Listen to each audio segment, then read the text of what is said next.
Preparation is the key on all shots, but for the one-handed backhand, it's even more important, because if you're not prepared and ready and set up in time, we can't compensate for things in the same way that you can with a two-hander or on our forehand. So in this video, I'm going to show you how to fix the two biggest problems that cause players to prepare late on their one-handed backhand. I hope you find the video helpful.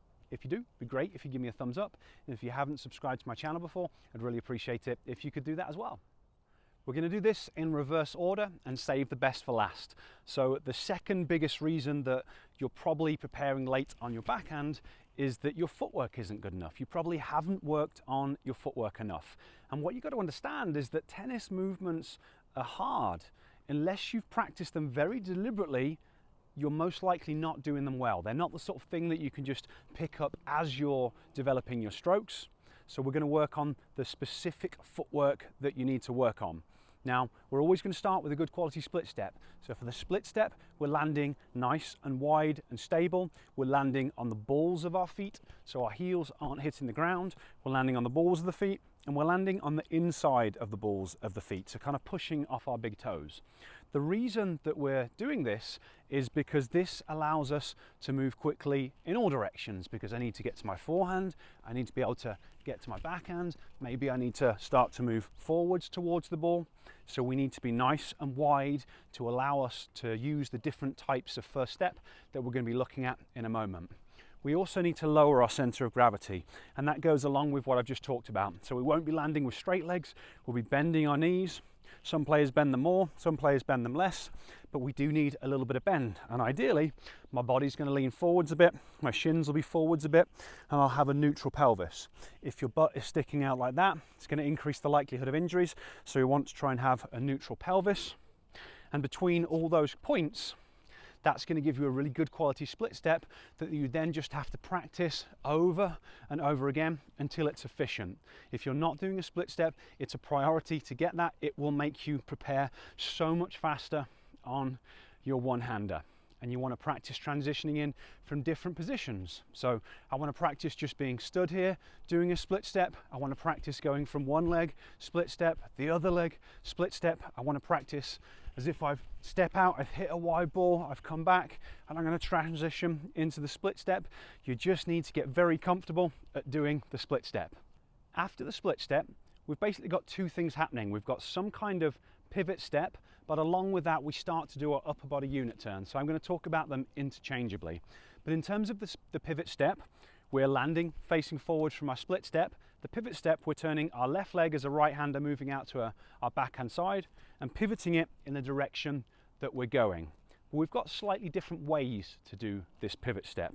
If I'm trying to cover a little bit more ground, I'm going to be doing a drop step. So I'm going to be dropping my foot underneath. So the ball of my foot is landing underneath my hip. Notice my shin is pointing in that direction. This then allows me to push into the ground and move off. So this drop step version of the pivot step allows us to cover more ground. So if I'm trying to get out for a slightly wider backhand, I'm going to do the drop step to cover a lot of ground, like so. This is something that you want to practice moving in slightly different directions. So we're not always going to be moving directly along the baseline. Sometimes we're going to need to move back a little bit. That just means opening up the pelvis a little bit more and dropping the foot under in a slightly different position. But the nuts and bolts are the same. Sometimes I'm going to need to open up even more than that. Sometimes we need to kind of do it moving forwards a little bit. So there's a little bit of variety, but the mechanics are the same. From the split step, dropping the foot underneath with that positive shin angle. I'm also staying low, so I'm not doing this. I'm going like so. So you get used to that, and then to become more advanced, we're also going to add a push off our right leg as we do the drop step. So now it looks a little bit like this to help us cover ground. And you just got to practice it over and over again. And notice that my upper body unit turn is happening at the same time. So as I do whatever variation of that drop step, my upper body was going with it, and I was starting my preparation. The second variation of this pivot step is going to be one where the ball is a little bit closer. So now I'm not going to be dropping the foot underneath. Now I'm going to be stepping out and doing some kind of shuffle step. So I might step out, shuffle step, and then step in to hit my backhand, or shuffle and then step across to hit my backhand. Obviously, of course, I could step out and I might be hitting from an open stance, but probably the majority are going to be from some variation of a closed stance. But it's just a case of practicing it again. So now I'm landing more on the heel rather than the toe. I'm also pushing off this other leg. And again, I'm getting the unit turn as I do it. So you just automate this process. It's all about saving time. We need to save as much time as we got. And when I just do these movements automatically, that saves time. That allows me to prepare early. So we've got the drop step, we've got the shuffle pivot step, and then sometimes we're going to need to move forwards to the ball. We're going to need to get sideways as quick as we can. So that'll start out just by kind of turning the foot to the side, stepping in and hitting. Depending the level you're playing at, as the speed increases, maybe it might turn into a bounce. So rather than it being a drop step, I just land and I just end up landing on this back foot. There's kind of different ways that you can start to transition into this to just be a little bit more springy, so you're just landing and rotating. And you also might need to add forward movements. So maybe I land, step in, and then hit. Or maybe I land and then hit. But again, it's just a case of practicing and automating this movement. We've got the split step, we've got this different variation of the foot step that starts the upper body unit turn.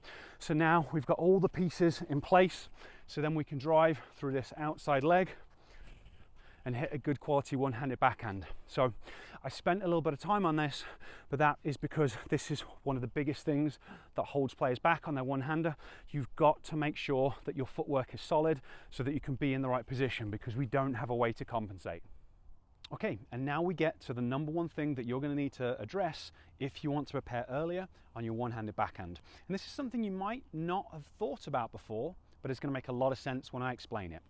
The number one reason that players prepare late on their one-hander is they can't read where the ball is going fast enough, because you need to understand the speed, the spin, the trajectory of the ball and the direction of the ball before you can predict where it's going to go, before you can start to do any of your preparation. So this is the big thing that causes players to prepare late, and it doesn't matter how good your footwork is, how good your focus is, if your visual system doesn't function at a high enough level, it doesn't function at a high enough level.